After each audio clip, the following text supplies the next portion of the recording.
ஏஜென்சியும் பிளவிடுவினோம், சில வேளை அப்ளிகன் தானே செய்தும் பிளவிடுவினோம். இங்கே ஒரு 15 ட்ரக் நடத்துகிற ஒரு வியாபாரி சொல்ற மாதிரி அப்படியா 2 ட்ரக்கைத்தான் அப்ளிகேஷனை காட்டியிருக்கிறீங்கள். காட்டின அந்த 2 ட்ரக்குக்கு நம்ம பிளேட் பானைக்கும் அடிசரக்கு மண்டா மாதிரி இப்ப லோயரும் பிளவிடலாம். மற்றது இப்ப அவங்க அந்த டீட்டெயில் திரைக்கையும் ஆமாம் அவங்களே சொல்லுவாங்களாம் என்ன இதே சரியான முறையில் செய்யும் கொண்டு. ஆமாம், விட்ட பிள்ளைகள் என்ன, அதை எப்படி கரெக்ட் பண்ண வேணும். மற்றது சில வேளை அவர்களே சொல்லுவேன்னா இதில் கொஞ்சம் தவறான இன்ஃபர்மேஷனை தந்துட்டீங்க.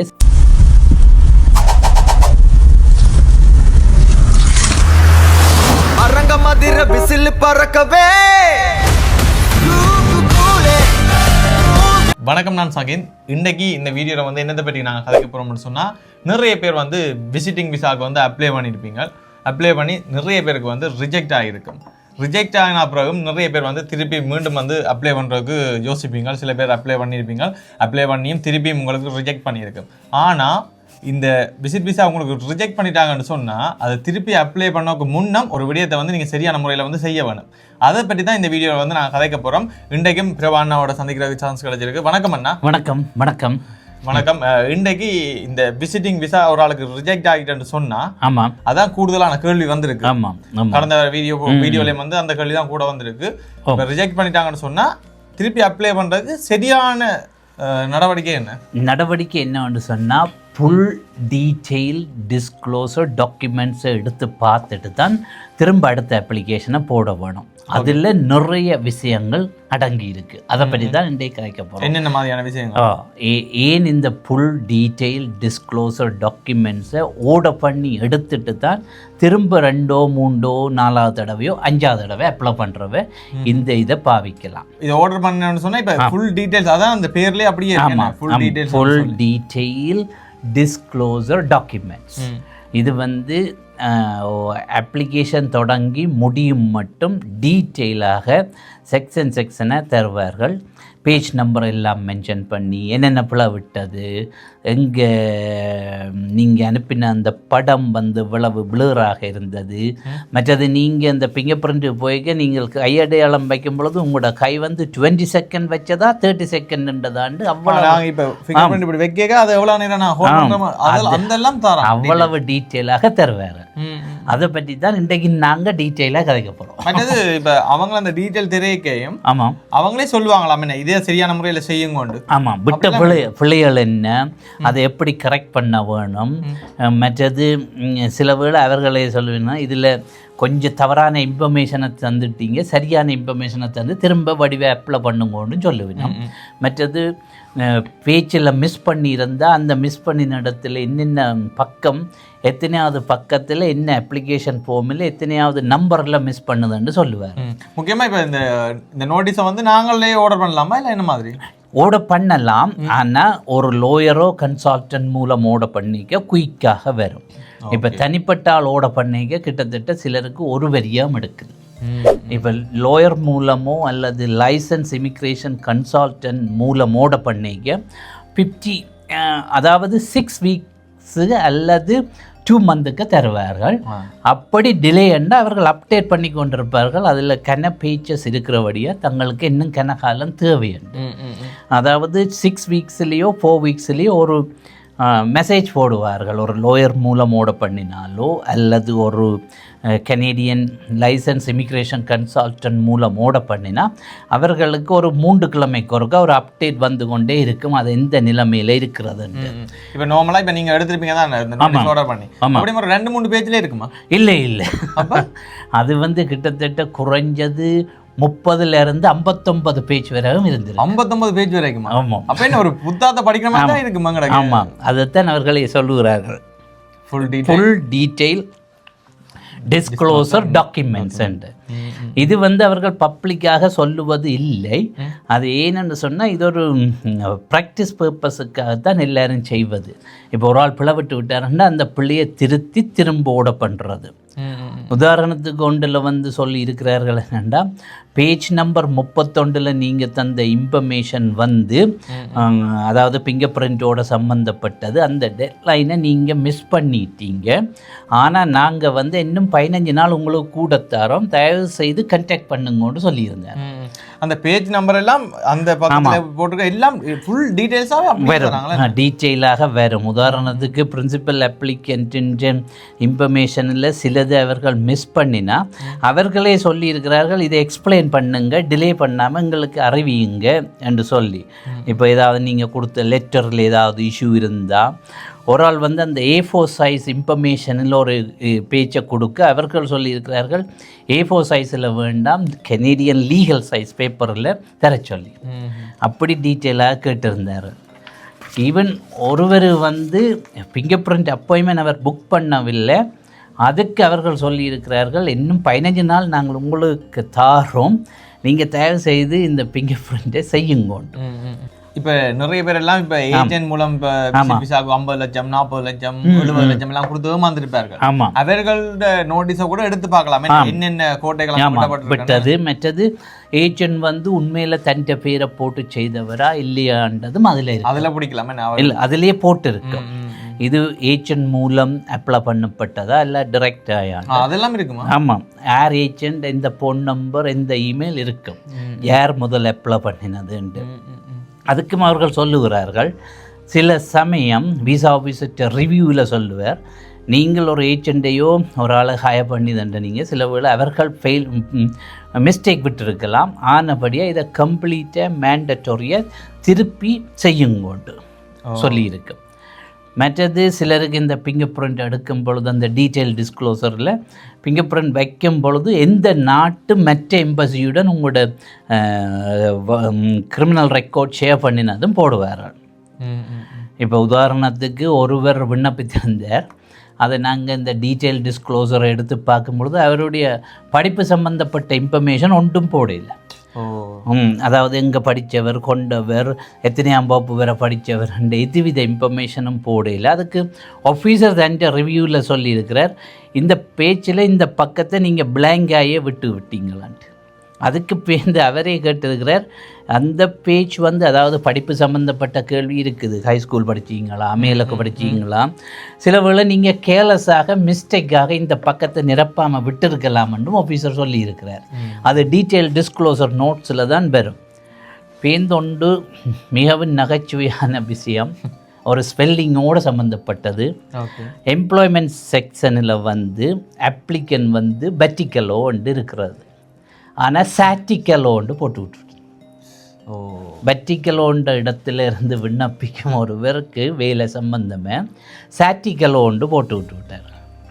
இன்னும் ஒரு நகைச்சுவையான விஷயம், ஒருவருடைய இமெயில் யாழ் என்று தொடங்குவதை வாள் என்று சொல்லி ஆரம்பித்திருக்கிறார்கள். அதை கூட கனடா கை கமிஷன் ரிவ்யூ ஆஃபீஸர் இதில் புல நடந்திருக்கு, இதை சரிப்படுத்தி செய்யும். ஆமாம் ஆமாம், அது பேஜ் நம்பர் எதென்றும் சொல்லி போடுவார்.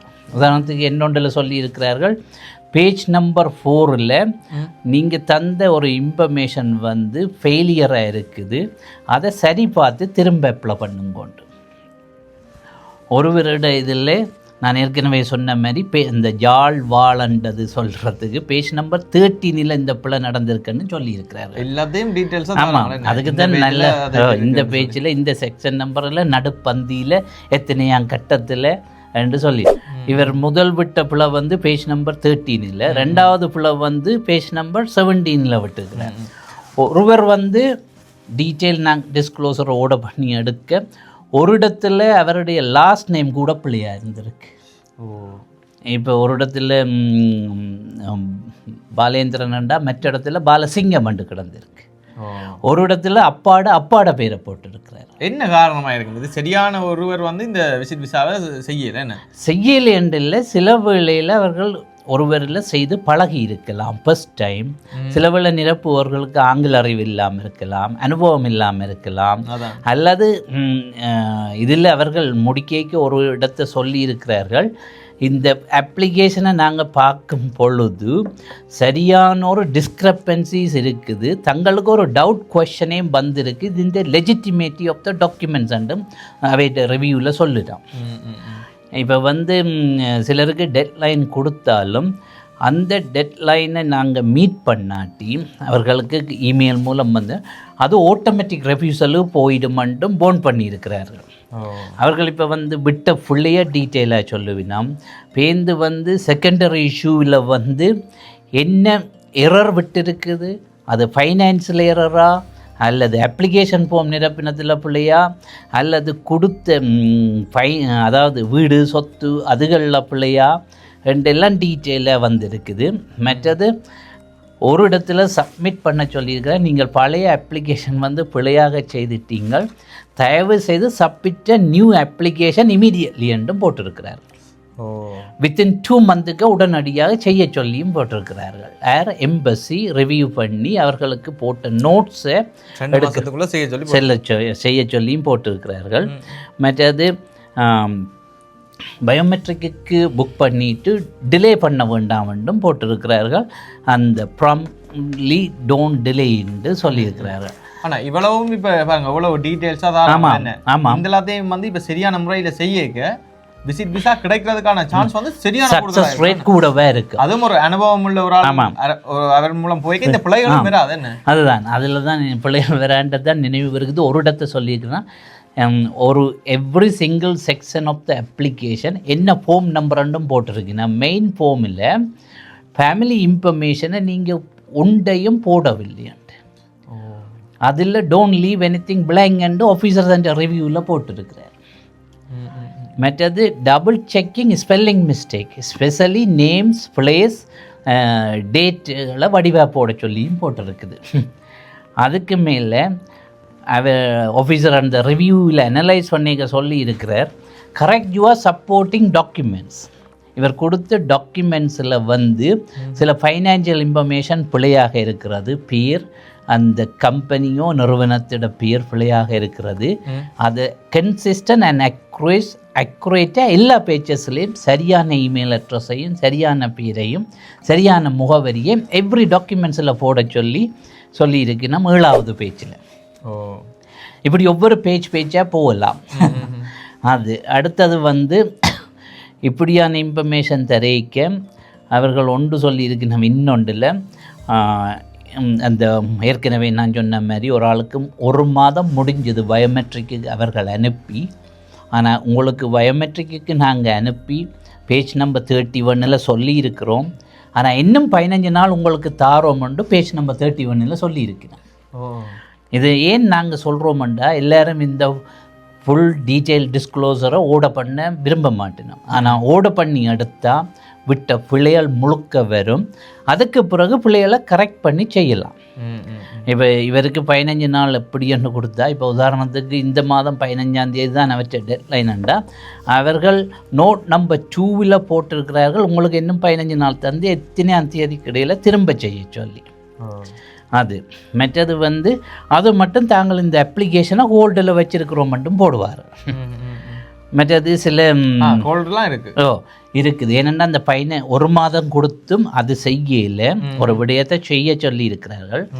அதிலிருந்தும் இன்னொரு 15 நாள் கூட கொடுத்து போட்டு சொல்லியிருக்கிறார்கள். இந்த 15 நாளைக்கு உங்களோட அப்ளிகேஷன் ஹோல்டில் இருக்கிறது, அதன் பின் நீங்கள் இதை செய்தால் நாங்கள் மேற்கொண்டு உங்களோட அப்ளிகேஷனை கம்ப்ளீட் ரிவ்யூவுக்கு எடுப்போம்ட்டு அப்படியும் இருக்குது. அதுக்கு மேலே வந்து ஒருவர் அப்ளை பண்ணியிருக்கிற ஸ்ரீலங்கன் ஒரிஜினண்டு, நாங்களும் ஸ்ரீலங்கன் தான். அவரை பற்றிய ஸ்ரீலங்காவை பற்றிய எதுவித ஐடியோ பர்த் சர்டிஃபிகேட்டோ ஒன்றும் கொடுக்கல. அப்போ அவர் என்னண்டு ஒரு பாஸ்போர்ட்டோ ஃபோட்டோ ஐடியோ அல்லது டிரைவர்ஸ் லைசன்ஸோ அல்லது பர்த் சர்டிஃபிகேட்டோ அல்லது அது ஒரு ஆளை ஐடென்டிஃபை பண்ணக்கூடிய ஒன்றும் அப்ளிகேஷன் ஐடென்டிஃபை பண்ணக்கூடிய ஒன்றுமே இல்லை, ஒன்றுமே கொடுக்கல. அப்ளிகேஷன் என்ன காரணமாக இருக்கும்? அப்ளை பண்ணவரில் அப்படியா இருக்குமா, இல்லை என்ன சொன்னால் அவர் ஸ்ரீலங்கனா இருக்காதா? இல்லை அவர் ஸ்ரீலங்கன் தமிழாள். அப்ளை பண்ணினவரில் அப்ளை இல்லை. சில வேளை அவர் போன செய்த இடம் வந்து அனுபவம் இல்லாமல் இருக்கும், ப்ரொஃபஷனல். அண்ட் இப்போ நான் அப்ளை பண்ணுறேன்டா என் பாஸ்போர்ட் கொடுக்க வேணும், ஃபோட்டோ காப்பி அண்ட் வேலிடேட் பண்ணுறது என் பர்த் சர்டிஃபிகேட் அல்லது மேரேஜ் சர்டிஃபிகேட் அல்லது அதாவது ஸ்ரீலங்கன் ஐடி, அந்த நாட்டு பிரஜா உரிமைன்றது. அதுக்கு அவர் சொல்லியிருக்கிறார், இதில் எதுவித ஐடி இன்ஃபர்மேஷனும் அப்ளிகண்ட்டை பற்றிய ஒன்றும் இல்லை, just fill in the form. மற்றது ப்ரைமரி அப்ளிகேஷனில் எல்லோரும் இந்த ஜிசிஎம்எஸ் நோட்ஸை பற்றி தான் சொல்லுவினோம். ஜிசிஎம்எஸ் நோட்ஸ் வந்து ஒரு short yes and no answer தான் அதில் இருக்கிறது, அது டீட்டெயில் இல்லை. இப்போ வந்து இதில் வந்து பிரின்சிபல் அப்ளிகண்ட் ப்ரைமரி அப்ளிகண்ட்டு விஷயம் இருக்கிறது. அப்போ வந்து அவர்களே சொல்லுகிறார்கள் ஒரு அப்ளிகேஷனில் இந்த டீட்டெயில் டிஸ்க்ளோசர் நோட்ஸில் தாங்கள் பார்த்த அளவில் இது வந்து இந்த அப்ளிகேஷன் ரிவ்யூசலுக்கு தான் போகிறது. ஆனால் இன்சஃபிஷியன்ட் டாக்குமெண்ட்ஸ் இருக்குது எந்த பேஜ் நம்பரில் என்று சொல்லி பேஜ் நம்பர் 9 போட்டிருக்கு. இது வந்து இன்டர்னல் ஆக அவர்கள் பாவிக்கும் ஒரு என்னென்று சொல்கிறது FOSS என்று சொல்லுவார்கள். அதில் மீனிங் வந்து நான் நினைவு வருகிறது இல்லை சொல்கிறேன். அந்த சிஸ்டம் சுனூக்கரம் இல்லை, அது இன்டர்னலாக அவர்கள் பாவிக்கும் ஒரு சிஸ்டத்தோட பேர். அதில் வந்து பேஜ் நம்பர் 9 நீங்கள் பிளாங்காக விட்டு இருக்கிறீங்க மோஸ்ட் ஆஃப் த இம்பார்ட்டன்ட் ஃபார்மில் உள்ள விடயங்கள். உதாரணத்துக்கு ஃபேமிலி மெம்பர்ஸ், அதில் ஆஃபீஸர் ரிவ்யூவில் சொல்லி ஐதர் இந்த அப்ளிகேஷன் வந்து கேர்லெஸ்ஸாக நிரப்பப்பட்டிருக்கலாம் அல்லது பர்பஸ்லி ஃபெயிலாக நிரப்பப்பட்டிருக்கலாம். ஆனால் உண்மையிலே வந்து நிறைய எவ்வளோ பேர்ட்ட விசிட் விசா வந்து ரிஜெக்ட் பண்ணியிருக்கேன். இது கூடுதலாக வந்து இந்த கேர்லெஸ்ஸாக அப்ளை பண்ணதுக்கான காரணங்களாகவும் இருக்கலாம். கேர்லெஸ், சரியான இன்ஃபர்மேஷன் கொடுக்கல, சரியான டாக்குமெண்ட்ஸ் கொடுக்கல, சரியான ஃபோன் நம்பர் கொடுக்கல, சரியான இமெயில் அட்ரஸ் கொடுக்கல, சரியான பிஸ்னஸ் ரெஜிஸ்ட்ரேஷன். இப்போ ஒரு சரியான அனுபவம் உள்ள ஒருவரோட அவர் மூலமாக அப்ளை பண்ணி கிடைக்கிறதுக்கான சான்ஸ் வந்து கூடுதலாக இருக்கு. உதாரணத்துக்கு ஒருவர் வந்து ஒரு வியாபாரம் செய்கிறேன்னு சொல்லியிருந்தார் அப்ளிகேஷனில். அவர் ஒரு பலசரக்கு கடை தான் வச்சிருக்கிறார். ஆனால் பேஜ் நம்பர் 13 அவர் பெரிய ஒரு டிரான்ஸ்போர்ட்டேஷன் ட்ரக்கிங் கம்பெனி வச்சிருக்கிறாருன்னு போட்டிருக்கணும். ஆனால் அவரிடம் 15 ட்ரக் இருக்கிறான்னு சொல்லியிருக்கு. அப்போ ஆஃபீஸர் எழுதியிருக்கிறார் 23 வயதுடையவர் எப்படி ஒரு 15 ட்ரக்கை வச்சு வியாபாரம் நடத்துவார் அண்டு. அதே வேளை 15 ட்ரக்கில் 2 ட்ரக்கைத்தான் அவர்கள் படம் பிடிச்சி அப்ளிகேஷனோட அட்டாச் பண்ணியிருக்கணும். பாருங்க, இந்த டீட்டெயிலில் ஒரு விஷயம் சொல்ல வார அந்த படம் பிடிச்சு அனுப்பின ட்ரக் இருக்கு 2 லோரி, ஒரு எல் ஷேப்பிலே நம்பர் பிளேட் இல்லை. அதையும் ஆஃபீஸர் பிடிச்சு டீட்டெயில் டிஸ்க்ளோசரில் சொல்லி இருக்கிறார். இது வேற எங்கேயோ நீங்கள் சும்மா எடுத்து போட்டிருக்கீங்க. அப்படி சொல்லல. நீங்கள் ஒரு 15 ட்ரக் நடத்துகிற ஒரு வியாபாரி சொல்லாமல் சொல்கிற மாதிரி அப்படியா 2 ட்ரக்கைத்தான் அப்ளிகேஷனை காட்டியிருக்கிறீங்கள். காட்டின அந்த 2 ட்ரக்குக்கு நம்பர் பிளேட் இல்லை. அண்டு ஆஃபீஸர் அந்த அனாலஜைஸ் பண்ணி பேஜ் நம்பர் 13 சொல்லியிருக்கிறார். அப்போ அது நம்பிக்கை இல்லாத அப்ளிகேஷனாக தானே எங்கே போகுது. அதில் அவர் சொல்லியிருக்கிறார் 23 வயதால் 15 ட்ரக்கை வச்சு ஒரு வியாபாரம் நடத்துகிறாரே என்று. அதுலேயும் விஷயங்கள் இருந்தது அவர்கள் காட்டிய அந்த எல்லா டைம். இப்போ இந்த நோட்டீஸை வந்து எடுத்து பார்க்க நிறைய காமெடியான விஷயங்களையும் பார்க்கக்கூடிய மாதிரி இருக்கு. உண்மையான ஆவணங்களை வச்சு அப்ளை பண்ண சொல்லி கூட சொல்லியிருக்கிறார்கள். இன்னும் ஒரு நல்ல விஷயத்தை நாங்கள் தவற விட்டுட்டோம். எப்படி என்று சொன்னால், ஒரு ஆள் அப்ளை பண்ணி இருக்கிறார். இது நாங்கள் இந்த ஃபுல் கம்ப்ளீட் டீட்டெயில் டிஸ்க்ளோசர் டாக்குமெண்ட்ஸை எடுத்து பார்க்க தெரிய வேண்டி வந்துச்சுது. என்ன நாங்களும் இங்கே கனடாவில் அக்கவுண்டிங் ஃபைனான்சிங் அதுகளில் இருக்கிறபடியே ஒரு வியாபார நிறுவனம் வந்து ஒரு லோனுக்கு அப்ளை பண்ண சில ப்ரப்போசல் செய்வோம். போட்காஸ்டட் financial statement, notes to the readers, income statement, balance sheet, அப்படி கணக்கை செய்வோம். அப்படி செய்து போட்டு அதை பேங்குக்கு அனுப்புவோம். அதாவது லோனுக்கு அதே டாக்குமெண்ட்ஸை விசா ஆஃபீஸருக்கு அனுப்பியிருக்கு. லோனுக்கு கேட்க வேண்டிய இடத்துக்கு கொடுக்குற டாக்குமெண்ட்ஸை விசாவுக்கு அனுப்பியிருக்கணும்.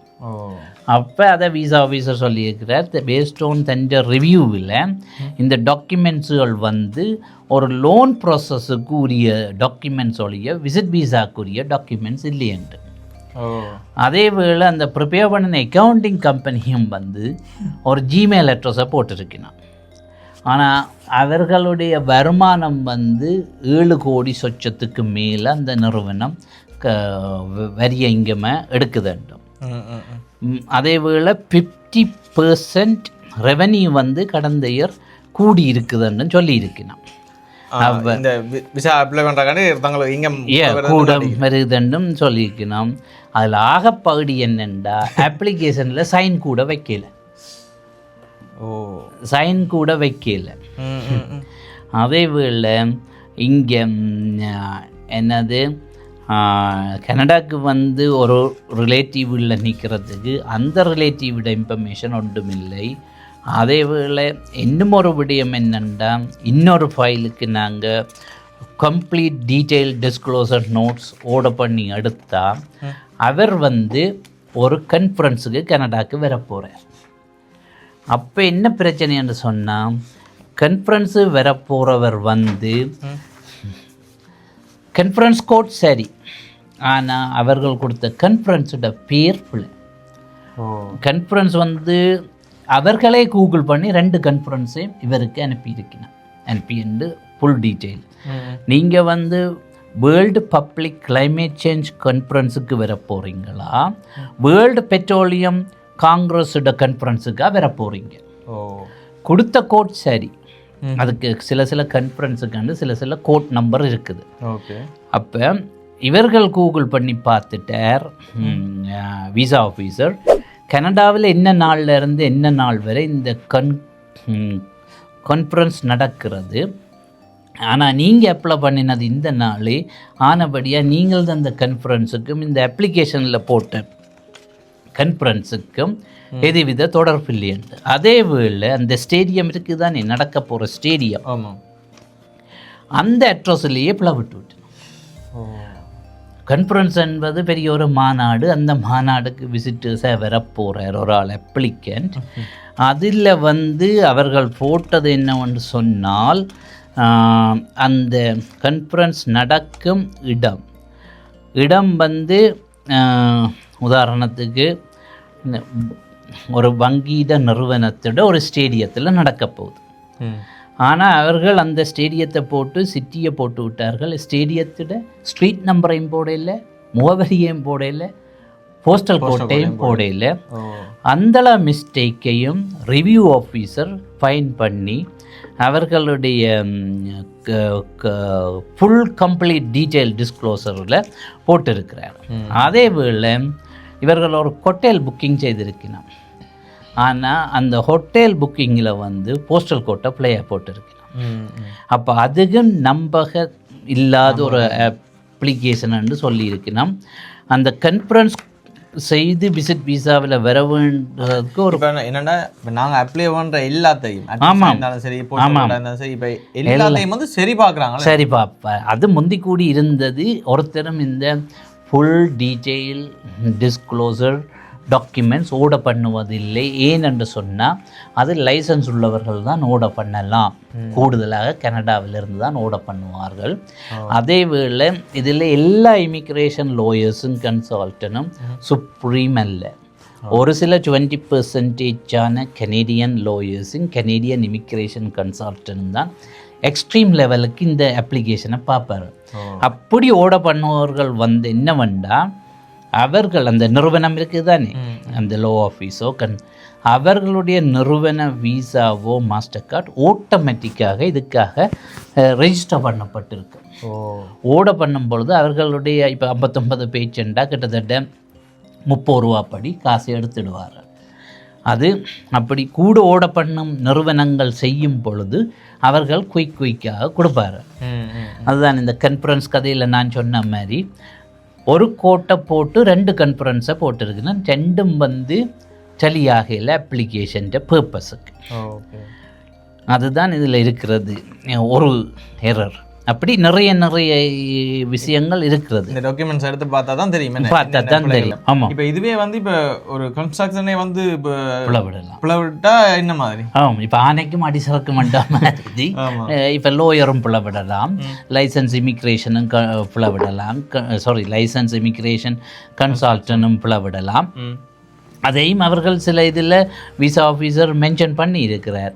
இதில் இந்த அப்ளிகேஷன் வந்து ஒரு லைசன்ஸ் இமிக்ரேஷன் கன்சல்டன்ட் மூலம் அப்ளை பண்ணப்பட்டது. ஆனால் இதை நீங்கள் திரும்ப கரெக்ட் பண்ண சொல்லியும் அதில் வந்து இந்த அப்ளிகேஷன் வந்து எவிடன்ஸ் இல்லாமல் அப்ளை பண்ணியிருக்கிறீங்க. உதாரணத்துக்கு உங்கள்கிட்ட ஒரு ஹை வேல்யூ இன்வெஸ்ட்மெண்ட் ப்ராப்பர்ட்டி இருந்தால் அது சம்பந்தமானதை காட்டியிருக்கலாம், அல்லது ஒரு பேங்க் பேலன்ஸ் உங்கள்கிட்ட இருந்தால் அதை காட்டி இருக்கலாம். மற்ற detail explanation for the sources of funds அந்த பேங்க்கில் இருக்கிறதுக்கு இதுதான் இருக்கலாம், அல்லது ப்ரூஃப் ஆஃப் அசெட். அப்படி ஆஃபீஸர் வந்து கன்க்ளூஷன்லேயே சொல்லி இருக்கிறார் என்னென்னா, இந்த அப்ளிகேஷன் வந்து ஒரு லைசன்ஸ் இமிக்ரேஷன் கன்சல்டனோ ஒரு லோயர் மூலம்தான் நீங்கள் அப்ளை பண்ணி இருக்கிறீங்க. ஆனால் அவர்கள் விட்ட பிள்ளையையும் ஆஃபீஸர்ஸ் வந்து தங்களோட ரிவ்யூவில் சொல்லுவார்கள். அப்படி பார்க்க இன்னொரு ஃபுல் டீட்டெயில் டிஸ்க்ளோசர் டாக்குமெண்ட்ஸ் ஓட பண்ணி எடுத்து பார்த்தா அவர்கள் சொல்லுகிறார்கள் செல்ஃப் எம்ப்ளாய்மெண்ட்டுக்கு உரிய இன்ஃபர்மேஷன் ஒன்று நீங்கள் தரையில்லை. அதே வேளை தேர்ட் பார்ட்டி வெரிஃபிகேஷனுக்குரிய இன்ஃபர்மேஷனை நீங்கள் தரையில்லை. அதே வேளை இப்போ பர்பஸ் ஆஃப் த விசிட்டை வந்து நீங்கள் ஒரு கொண்டாட்டம்னு போட்டிருக்கிறீங்க, ஆனால் அவைகள் வந்து உங்களோட டிஸ்டன்ஸ் ஃபேமிலி ரிலேட்டிவாக இருக்கணுமே. அண்டு மற்ற டியூரேஷன்லேயும் சில டிஸ்கிரப்பன்சிஸ் இருந்திருக்குன்ற ஒரு இதில் ஒரு ஆஃபீஸர்கிட்ட ரிவ்யூவில் சொல்லியிருக்கு. நம்ம எப்படின்னு சொன்னால் அந்த இருக்கிற காலமும் இன்விடேஷன் காலமும் அதில் டிஸ்கிரப்பன்சிஸாக இருக்கிற அதுக்கும் வந்து நீங்கள் ஒரு கிளியர் எக்ஸ்பிளனேஷன் தரலாம் தானே என்று சொல்லியிருக்கணும். இப்போ உதாரணத்துக்கு ஒருவர் சுய தொழில் செய்து கொண்டு ஒரு நல்ல பிஸ்னஸ் செய்து கொண்டு ஸ்ரீலங்கன் ருப்பிக்கு 7.3 மில்லியன் வருமானம் செய்கிற ஒரு பிஸ்னஸ் இருக்கிறவர் ஏன் பேங்க் ஸ்டேட்மெண்ட்டை கொடுக்கல அப்ளை பண்ணிக்க? அப்படி அவரே கேட்குறார், நீங்கள் 7.3 மில்லியனுக்கு வருமானம் வருகுது, ஒரு வியாபாரம் சம்மந்தப்பட்ட பேங்க் ஸ்டேட்மெண்ட்டை தரையிலேயே. அதே மற்றது வந்து சிலதில் வந்து கன்ட்ரடிக்ஷனும் இருக்குது. என்னென்னு சொன்னால் அந்த இன்கன்சிஸ்டன்ட் வித் ட்ராவல் டேட் அதிலேயும் வச்சு அவர்கள் அந்த பிள்ளைகளை சொல்லி போட்டு பேருந்து ரிவ்யூஸர் கொடுத்ததுக்கான காரணத்தையும் சொல்லி போட்டு ஆஃபீஸர் கடைசி வசனமாக சொல்லுறார், ஃப்யூச்சரில் நீங்கள் அப்ளிகேஷன் போடுறேன்னு சொன்னால் ப்ரொவைட் வெரி ஸ்ட்ராங்கர் அப்ளிகேஷன் எல்லாம் வெரிஃபை பண்ணக்கூடிய எவிடன்ஸை நீங்கள் ஜெனுவினான பர்பஸை போட்டு அப்ளை பண்ணுங்கோண்டு ஆஃபீஸர் தன் ரிவ்யூவிலே சொல்லியிருக்கிறார் இன்னொரு ஃபைலுக்கு. இதில் full detail disclosure documents request பண்ணினதில். மற்றதில் வந்து பர்பஸ் ஆஃப் த விசிட்டில் வந்து ஒரு நான் ப்ராஃபிட் ஒரு அசோசியேஷன் பிரசிடெண்ட்டை சந்திக்க வாரார் ஹியூமனிடேரியன் ஹெல்ப் ஆர்கனைசேஷனுக்கு. ஆனால் அப்படி ஒரு பெரிய இதுக்கு வாரவர் ஃபேமிலி இன்ஃபர்மேஷனை கொடுக்கல விசிட் விசா. அவர் ஒரு பிரசிடெண்ட்டை சந்திக்க வரார் கனடாக்கு. அப்படி அந்த சில பிள்ளைகளை ஆஃபீஸர் ஃபைன் பண்ணி சொல்லியிருக்கிறார். அதே வந்து அது இண்டிகேட் பண்ணுதான் இஸ் நாட் ஓன்லி ரிசால்வ், இது வந்து ஒரு நெகட்டிவ் ஃபேக்டர்ஸை தங்களுக்கு தந்திருக்குதுண்டு. கிரிட்டிக்கலாகவும் இருக்குது, மற்றது ஒரு நெகட்டிவாகவும் இருக்குதுண்டு. இப்போ அதோ ஆஃபீஸர் நோட்ஸில் அவர் சொல்லியிருக்கிறார், நீங்கள் வந்து அது சிக்னிஃபிகண்ட் அப்ளிகேஷனை போட சொல்லியும் அதே வேளை அந்த எக்கனாமிக் ஃபேக்டர்ஸில் பார்க்க இப்போ பெரிய ஒரு பிரசிடெண்ட் தானே வரப்போகிறேன்னு சொல்கிறார் தான் ஒரு நான் ப்ராஃபிட் அசோசியேஷன் பிரசிடெண்ட்டை சந்திக்க. ஆனால் நீங்கள் விண்ணப்பிக்கிறவற்ற ஃபைனான்சியலோ கரண்ட் எம்ப்ளாய்மெண்ட்டை பற்றி ஸ்ரீலங்காவில் போடையில் நீங்கள். மற்றது அதில் ஃபெயில் டு டெமான்ஸ்ட்ரேட் வந்து அவற்றை கரியரை பற்றி போடையில், அவற்றை எக்கனாமி ஸ்டேட்டஸை பற்றி போடையில். இது எல்லாமே நாங்கள் சொல்கிறோம்னா ஒரு கம்ப்ளீட் அதாவது டீட்டெயில் டிஸ்க்ளோசர் டாக்குமெண்ட்ஸை எடுத்து பார்க்க இப்படியான இதுகள் வரும். இப்போ ப்ரொவைட் ஓவர்வெல்மிங். மற்றது சிலர் வந்து ப்ராப்பர்ட்டி காட்டுவினோம், ஆனால் ப்ராப்பர்ட்டி டீட்டை காட்ட மாட்டேனோம். என்னட்ட இவ்வளோ ப்ராப்பர்ட்டி இருக்குதுன்னு சொல்லுவினோம். மற்ற கனடா சைட்டுக்கு தண்ணிக்க சிலருக்கு இந்த வருமான வரி செய்திருப்பிருந்தான் இன்கம் டேக்ஸ் அதுகளை பார்ப்பினோம். மற்றது வந்து இதெல்லாம் இந்த ஆஃபீஸர்ஸுன்ற ரிவ்யூவில் உள்ள ஒரு சமரியத்தான் இப்போ கடைசியாக சொல்லி கொண்டிருக்கிறோம் முடிய முதல். இப்போ சப்மிஷனில் வந்து கம்பைலிங் எவிடன்ஸ் தான் கூடுதலாக பார்க்கணும்.